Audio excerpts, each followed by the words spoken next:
Bom, pessoal, neste vídeo eu vou comentar a respeito da legislação aplicada à espécie, certo? E também conversar com vocês a respeito da estrutura da peça, nesse caso especificamente. Ou seja, a ação de uso capião em que foi reconhecido o direito à prescrição, o direito à prescrição, pela prescrição aquisitiva adquirir o domínio de somente parte do lote, não do todo.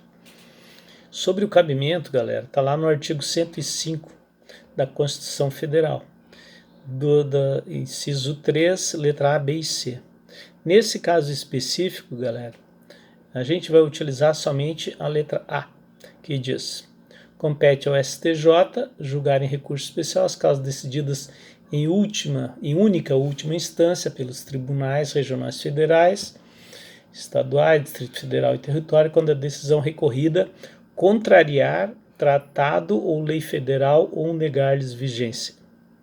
O objeto do recurso que a gente vai utilizar é o 1240 do Código Civil, que regulamenta a questão da uso capião, certo?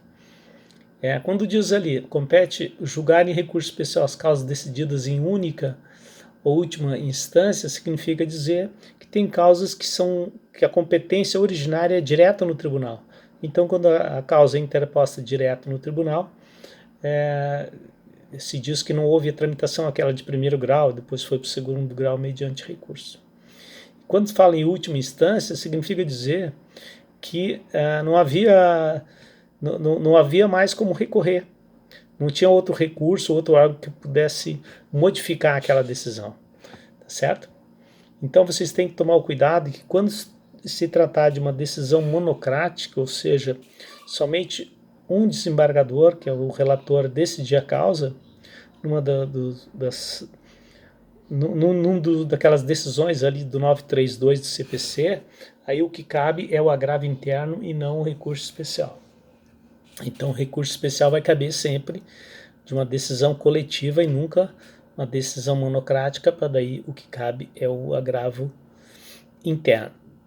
Outro cuidado que vocês têm que tomar também é que nos juizados especiais não cabe recurso especial, tá, galera? Tome esse cuidado, porque ele fala assim, em única última instância pelos tribunais, só que o tribunal é uma coisa e turnos recursais é outra. Turnos recursais não é considerado um tribunal e, portanto, não cabe recurso especial em juizado especial. Tá? Cabe somente o recurso extraordinário, porque lá na previsão do recurso extraordinário não tem essa condição de que a decisão tenha sido proferida por um tribunal. Tá ok? Então nós vamos utilizar ali quando da peça de interposição como fundamento, artigo 105, inciso 3, letra A da Constituição Federal. Certo? Então na peça de interposição vai ser dirigida ao presidente do Tribunal de Justiça, onde foi julgado. Tá certo, galera? É para ele que tem que ser interposto o recurso. Tá lá no 1029, que diz assim: o recurso extraordinário e especial nos casos previstos na Constituição Federal serão interpostos perante o presidente ou vice-presidente do tribunal recorrido em petições distintas e que conterão, ali vem a estrutura da peça, certo? Então a interposição do recurso especial é feita pelo presidente do Tribunal de Justiça do Estado em que foi julgado aquela causa. Tá? Então, na peça de interposição, o direcionamento lá em cima, excelentíssimo senhor desembargador, presidente do Tribunal de Justiça do Estado do Rio Grande do Sul. O número do processo original, ou seja, o acórdão, é fulano de tal, já qualificado nos autos do processo, vem para o seu procurador, com base no artigo 105, inciso 3, letra A da Constituição Federal, interposto recurso especial contra fulano de tal, que são os réus do processo, requerendo seja o presente recebido e processado. Data e nome. Recebido e processado porque é o tribunal quem vai fazer o juízo de admissibilidade no primeiro momento e depois, quando chegar lá no STJ, eventualmente, se chegar, direto recurso especial sem necessidade do agravo, lá também é feito um novo juízo de admissibilidade. Certo? Então, peça de interposição, dirigido para o presidente do Tribunal de Justiça, o nome das partes, o fundamento legal daquilo que vocês estão fazendo, que é a interposição do recurso especial. Então, com base no artigo 105, inciso 3, letra A, e vão pedir o recebimento do recurso e que ele seja admitido. Lá no 1029, pessoal, fala da estrutura da peça. Então vocês acompanhem em paralelo aqui a nossa conversa, pega ali o código e vai dando uma olhada junto. 1029 diz assim: o recurso extraordinário e o recurso especial, nos casos previstos na Constituição Federal, serão interpostos perante o presidente ou vice-presidente do Tribunal Recorrido em petições distintas que conterão.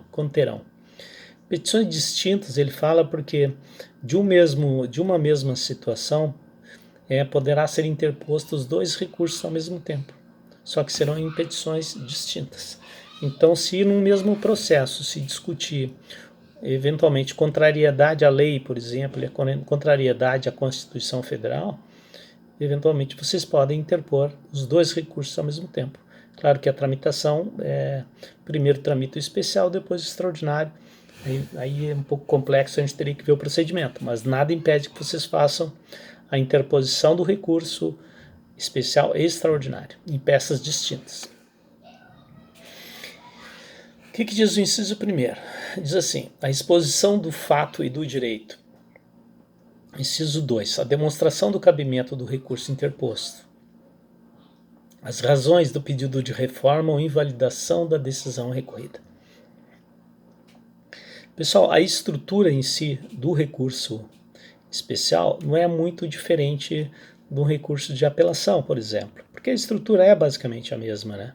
Com as nuances que cada recurso guarda conforme a sua especialidade. E, como diz o recurso especial, ele é especial porque ele tem exigências diferentes do recurso comum.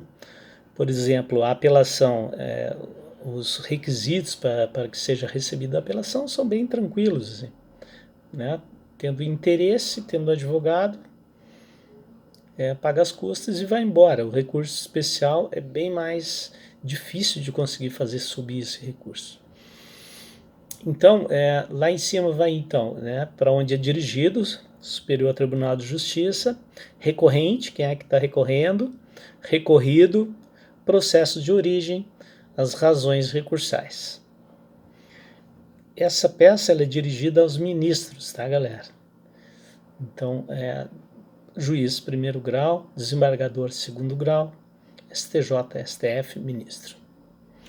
Então vai aí o nome, né, fulano de tal, já qualificado nos autos do processo, vem para o seu procurador, dizer que inconformado com a decisão que julgou parcialmente procedente a ação de uso capião, vem desta recorrer pelas razões que passa a expor.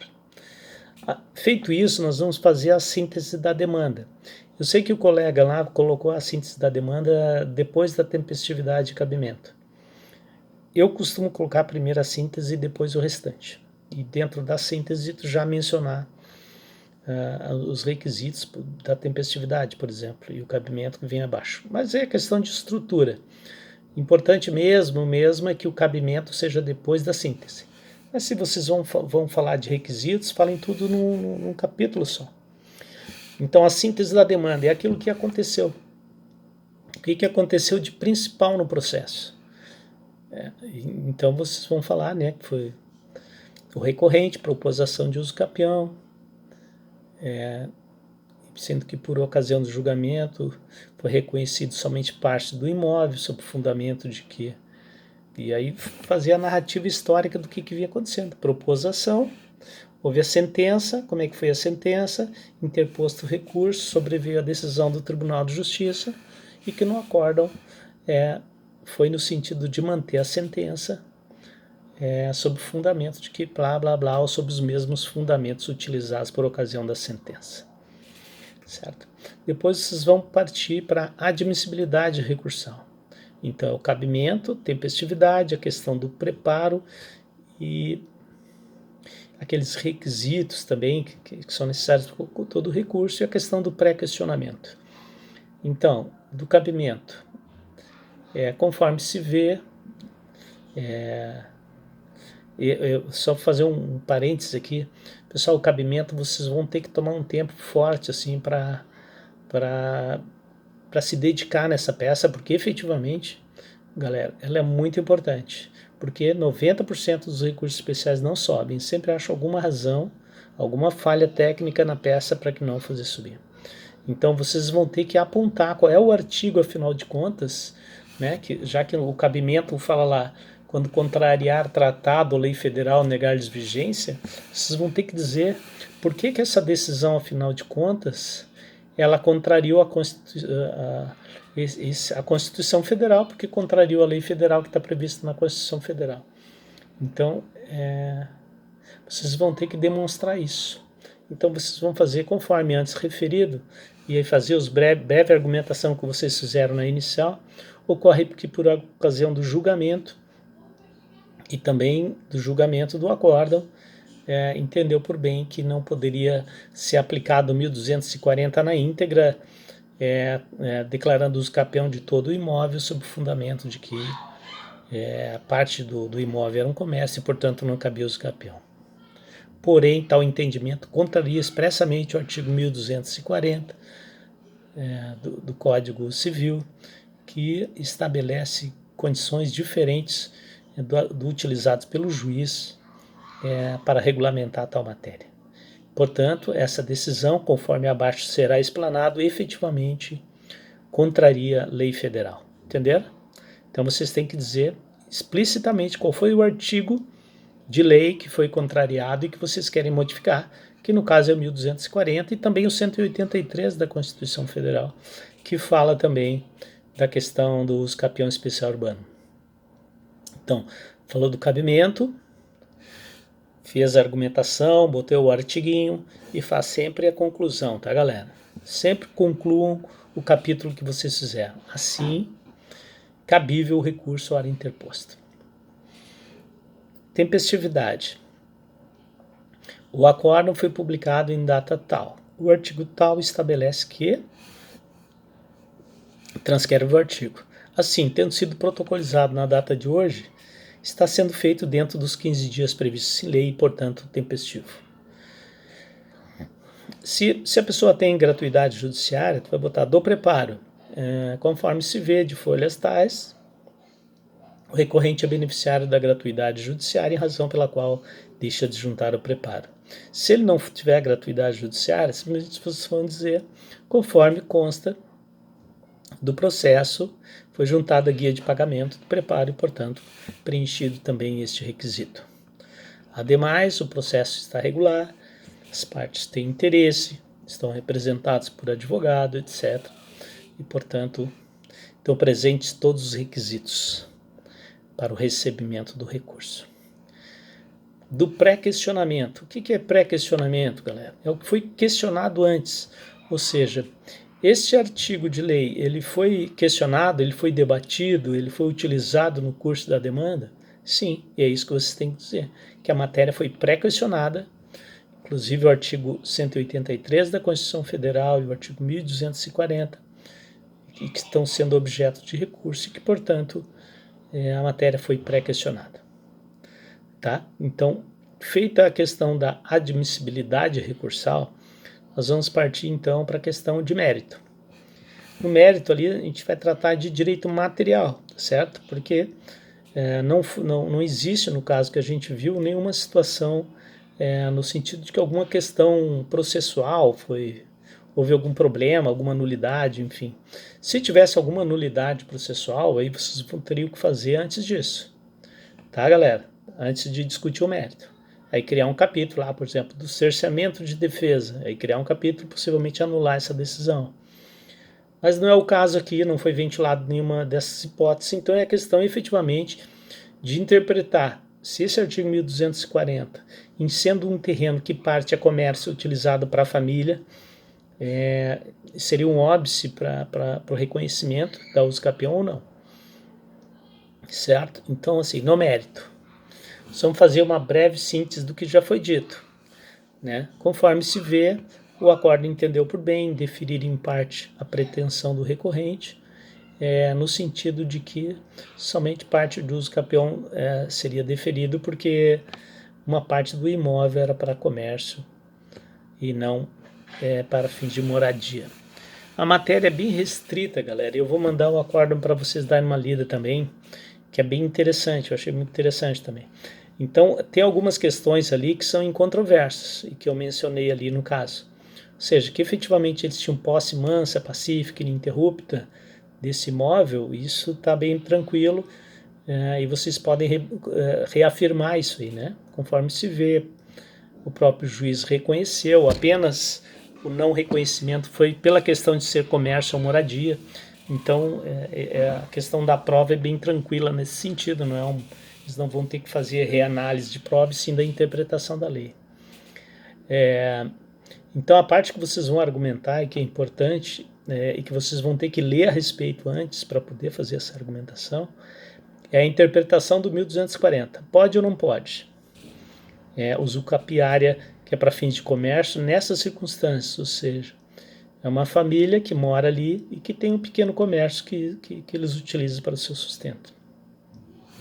Então, é uma breve síntese, a argumentação do porquê que cabe sim a uso capião daquela parte do comércio, certo, galera? Também a argumentação de que é para fim de sustento da família, enfim, compõe o patrimônio familiar aquilo ali, né? Feito isso, galera, vocês vão fazer também a análise à luz do direito, ou seja, o que a jurisprudência tem entendido a respeito da matéria, do próprio STJ, o que diz a doutrina a respeito disso, a legislação bem aplicada, de que forma ela tem que ser aplicada, é isso que você tem que mencionar. Então vocês vão utilizar ali o 183 e o 1240. Feito então a argumentação, a análise das provas, mostrar que existem precedentes favoráveis aos recorrentes, no sentido de reconhecer o direito ao uso capião, os doutrinadores. Feito isso, vocês vão fazer a conclusão desse capítulo e vão dizer no seguinte sentido: assim verifica-se que deve ser modificada a sentença em face de que estão presentes todos os requisitos para que seja reconhecida a uso capião em favor dos recorrentes. Entenderam bem aí, galera? Se não entenderam, galera, vocês mandem na sala de interações, tá? Concluído toda essa fase de argumentação, vocês vão partir então para a questão do pedido. E o pedido é bem tranquilo. É assim: ante o exposto requer que seja conhecido e provido o recurso para conhecido, para que seja admitido o recurso, provido para modificar a sentença em parte, porque uma parte está boa para ele, no sentido de reconhecer a prescrição aquisitiva dos 90 e poucos metros quadrados lá utilizados para fim de comércio e o domínio em favor dos recorrentes. Esse é o objetivo, esse é o pedido que vocês vão fazer, data e o nome do advogado. Beleza, galera? Qualquer dúvida, mande na sala de interações e a gente vai conversando e clareando essas situações, tá ok? Eu vi os vídeos lá a respeito do professor e ele é um cara muito bom mesmo, e por isso que eu estou recomendando que vocês assistam esses vídeos. Tá? O primeiro é um pouquinho demorado, os segundos são só 35 minutos, vale a pena vocês pararem e escutarem. O professor René é um cara muito conceituado, tem mais de 120 mil seguidores, então é um cara que vale a pena a gente parar para assistir, tem muita coisa, e tem uma didática que eu acho interessante, acho parecido com a minha até, da Máxima Vênia. Alô, galera, grande abraço, se cuidem.